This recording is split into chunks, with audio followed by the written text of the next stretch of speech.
Good evening. Elvis Presley died today. He was 42. Apparently it was a heart attack. He was found at his home in Memphis, not breathing. His road manager tried to revive him. He failed. His doctor pronounced him dead at 3 o'clock this afternoon. In a twist decades in the making, the sealed private vault of Elvis Presley has finally been opened. Nearly half a century after it vanished from public view. Love letters, stage relics, everyday scraps. This hidden cache reframes the man behind the myth. What exactly was inside? Stay with us as we step past the velvet rope. Graceland, the estate of legendary singer Elvis Presley, is facing a legal battle now over a potential foreclosure sale. Every legend needs a home base, a place where the noise fades and the truth remains. For Elvis, that place was Graceland. In 1957, at just 22, he was already a supernova. His voice poured from radios, diners, and jukeboxes. Crowds chased him, cameras never blinked.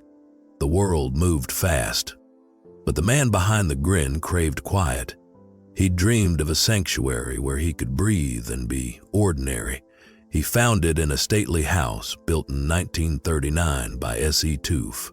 White columns, broad porch, and Tennessee pasture all around. 10 rooms, not for show, but for life. That's what won him. He bought Graceland in '57 for $100,000 and a lifetime of meaning to come. It became his refuge. Inside those walls, he wasn't the king. He was Elvis, a son, a father, a friend. His parents, Vernon and Gladys, moved in too. A year later, in 1958, his mother passed. Yet she'd known the calm of the house that held her boy. Over time, he shaped the place to fit his spirit. The most famous transformation? The Jungle Room, late 60s shag. Green carpeting that climbed the walls and even the ceiling. Massive carved furniture, palms in every corner. Wild, playful, unapologetically Elvis. He later cut vocals there. His voice floated through that moss. Green echo like a prayer wrapped in velvet. Then there was the meditation garden, added in 1964. Quiet water, dappled light, a corner for reflection. Today, it means even more. The resting place of Elvis, his parents, Lisa Marie, and his grandmother. Fans leave flowers and whispers. The garden answers with silence. When Elvis died in 1977, the world wept. Graceland stayed. By 1982, its doors opened to everyone. Since then, millions have walked those halls, not for chrome and trophies, but for something real. To feel where he stood, to see what he saw, to be near the life in the legend. Presidents, princes, fighters, rock stars, Muhammad Ali, Paul Simon, U2, William and Harry have all come. Yet once you cross the threshold, it doesn't matter who you are. Graceland feels like someone's heart. But some rooms stayed sacred. Upstairs remains off limits. The private suite, the closet of jumpsuits, the bathroom where he passed. The family kept it untouched, not to hide, but to honor. Time stopped at that landing. Every room downstairs hums with his flair, stained glass peacocks, bold palettes, a yellow and black kitchen. Beneath the color you feel home. The dining room where they gathered, the music room with the piano, the garage where the chrome slept. Graceland isn't a monument, it's a story, a simple one about love and family. He didn't erect a castle, he made a home. His father and grandmother lived there. Lisa Marie grew up there. Laughter soaked the walls.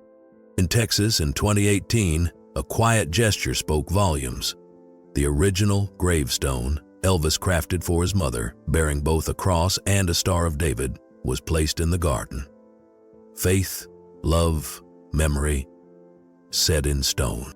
People don't come just for fun. They come to connect. Bright rooms, a still garden, and the steady presence of a man who tried to stay himself while the world watched. But were there secrets behind that serenity? Truth so startling they shook the world when revealed? Don't move as we explore the life of a legend. Beyond the tour lines, hidden deep within the estate, there's a quiet sanctum of memory, the Graceland Archives. This isn't a warehouse of trinkets, it's a living biography in millions of pieces. Each ticket stub, ring, note, and pair of shades says something only it can say about Elvis Aaron Presley. At the center stands Angie Marquise, guardian, storyteller, archivist. Her job isn't simply safekeeping, it's stewardship. She cares for everything that once made up Elvis's day. Letters, stagware, grocery lists, the sunglasses that turned arenas into galaxies. To Angie, value isn't measured in dollars, it's measured in meaning. Her path started at 17 after her family moved from Jacksonville to Memphis. A counselor mentioned a summer tour guide job. She applied, curious. That seasonal gig became a calling. Over years of earned trust, she rose to protect not just possessions, but legacy. Today, Angie leads a team of 21. Their work, cataloging, climate control, restoration, housekeeping, isn't housekeeping at all. It's devotion. 3 times a week they tend the house, not for shine, but for survival. Every rug, every chair, every piano key carries a human fingerprint. The home itself is the crown jewel. The collection stretches beyond the mansion. Gift shops, museum spaces, auxiliary buildings, each object adds a sentence to the story. Some are intimate, jewelry, handwritten notes, stage clothes. Others are humble, a receipt, a kitchen tool. Together they reveal the rhythm of a life. Elvis and Colonel Parker saved everything. So the archive isn't merely a career retrospective. It's a window into the person. What he loved, what he ate, how he joked, how he worked. Yes, other artists have archives. Springsteen in Jersey, Lou Reed in New York. But Graceland is different. It isn't a detached vault. It's a home curated as it was lived. That's the magic. Angie says that's what sets it apart. Not artifacts on pedestals, but a pulse still audible in the rooms. Every day her team preserves that heartbeat. Stained glass, jumpsuits, the jungle room's mythic grain. All of it calibrated, cleaned, and documented so visitors can feel part of the narrative. A torn wallet means more than a diamond ring if it reveals the man beneath the crown. Those little things, creases, scribbles, wear on a cuff, tell more truth than any plaque ever could. Graceland greets thousands every year, but most only skim the surface. Past the white sofa, through the jungle room, out to the garden. The real magic lives in the places no tour reaches, where the laughter never quite faded and the air still remembers names. For Lisa Marie Presley, this wasn't a landmark. It was home. As a kid, she roamed it barefoot and fearless. No velvet ropes, no do not enter signs. Staircases weren't grand, they were launch pads. Secret rooms were just Tuesday. The upstairs remains the house's greatest secret. Visitors still stop at the landing. Beyond it, Elvis's bedroom, the dressing room, the bathroom. Frozen in the moment, time refused to move forward. Closed since 1977. Kept private not to hide shame, but to protect grace. Only Priscilla and Lisa stepped through those doors. Lisa remembered details like consolations, thick, soft shag carpet, not red as whispers claimed, and bold gold accents gleaming like sunrise, a huge black bed anchoring a room that felt both theatrical and hushed. It was Elvis's world, style outside, silence inside. There are almost no photos, only a few quiet shots by Jeannie LeMay, a friend within the inner circle. Those images are breadcrumbs, not maps, enough to remind, never enough to reveal. Beneath the house, the basement told a louder story. Down there, life ran hot. The pool room was chaos in the best sense. Clacking balls, ricocheting jokes, a carnival of friends. Lisa played hide and seek between cues and corners. Trouble happened, but it wore a smile. Once, Elvis popped a tear gas or laughing gas canister just to shock the room and then laugh until he cried. Rules bent, joy didn't. And the jungle room, now legend, was once just part of a kid's map. Green shag climbing walls, carved wood thrones, the feeling of a safari pitched inside a soundstage. To outsiders, strange. To the family, normal. A place to be loud and a place to be yourself. Not every memory roared, some hushed themselves. In the annex, the gentle things rested: the tuxedo from a wedding day, Priscilla's gown, Lisa's cradle and toys. They are small, but they speak the loudest. A father's pride, a family's ordinary, the private side of a very public life. Every hidden corner holds a piece of Lisa's heart. Giggles tucked behind doors, sacred quiet on the stairs, 100 favorite hiding spots. What else lies behind these rooms? Keep with us. Graceland has always courted mystery, bold rooms, bolder stories, and a past that refuses to sit still. But the most whispered legend lives behind reinforced walls: the vault. Most visitors trace the familiar route: jungle room, trophy room, meditation garden. Only a rare few see everything. In 2010, Oprah Winfrey joined that short list. With Gayle King at her side, Oprah was ushered into spaces even veterans hadn't entered. Then, it happened, the moment that proved the lore was real. Cameras off, no footage of the door, no hint of location, silence where TV should have been. The vault, built to shrug off fire, storms, and earthquakes, is one of the most secure rooms on the grounds. Its whereabouts remain unspoken by design. When filming resumed inside, the rules tightened. Gloves only, no exceptions. Drawers were military neat, every piece wrapped, sealed, or sleeved to fight time itself. Here were 88 stage jumpsuits, folded like flags, rhinestones asleep but still blazing. Racks and boxes held sunglasses from '72, cufflinks, rings, the glamour of a look that conquered arenas. More than 60,000 photographs. Black and white candids, saturated color, family frames, crowd waves, quiet breaths rest in this curated weather of memory. Even stacks of signed checks survived, not for ledgers but for the story. A day-by-day breadcrumb trail of a life moving faster than any car he drove. Rumors long circled the vault. The Oprah visit turned whispers into witness, and still, only a handful will ever step inside. The idea alone fuels imagination. There's talk of a tunnel beneath the estate, a passage to a discreet exit and maybe beyond. Former staff and curious guests have swapped stories. Nothing confirmed, nothing denied. But with the vault proven real, why not a door under the grass? Mystery belongs here. The king's house wears it well. On August 16, 1977, the world held its breath.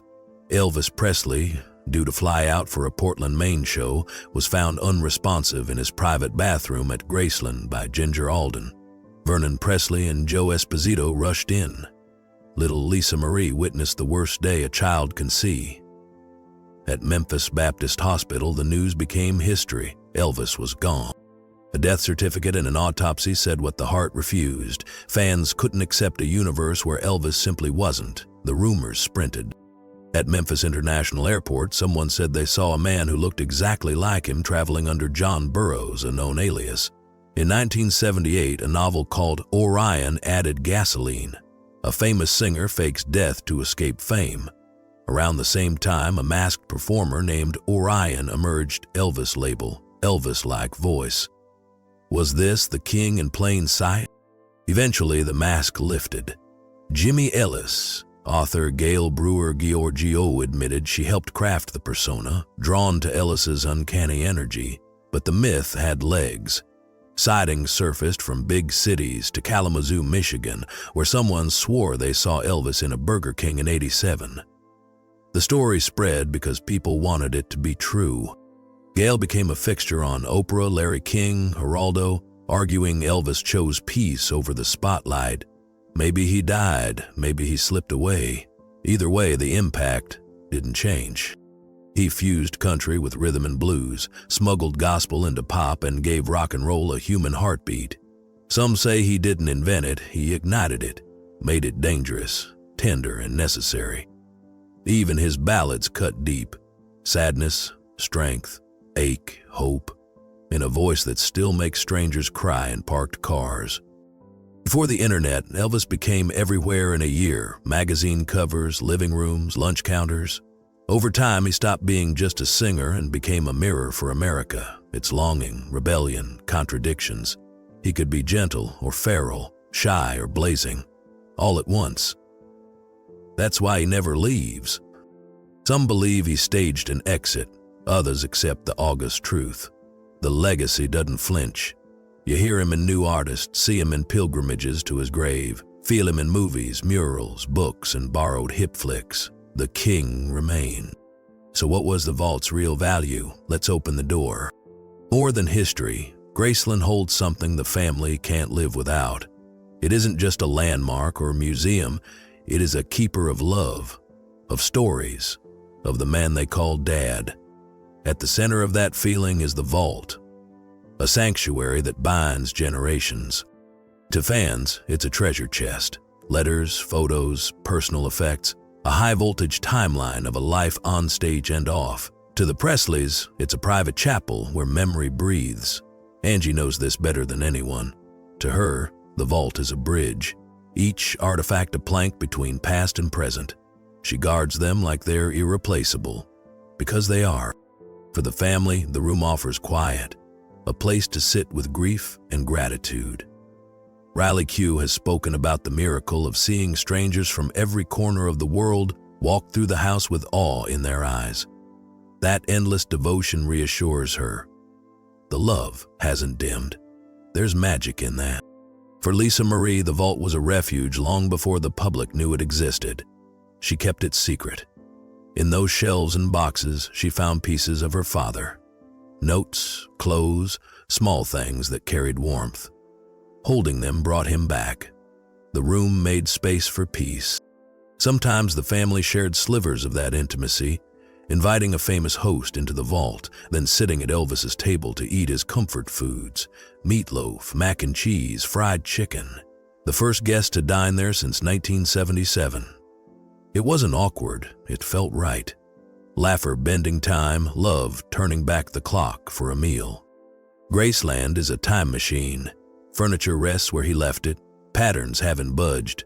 Open a trunk, unroll a letter, and you are somewhere else entirely. Not with a superstar, but with a father, a son, a friend. Every family has a place where the missing feel near. For the Presleys, this is it. The vault holds more than relics. It holds healing. Memories soften the edges. Love keeps echoing off the walls. Through every season, the vault whispers the same truth. Elvis is close.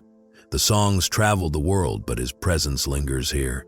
In every photograph, every scuff, every grin caught in glass. What do you think of Elvis Presley? Tell us in the comments. If this story hit you, like, share, and subscribe for more deep dives into the lives behind the legends. And before you roll, pick another video on your screen. We'll meet you there.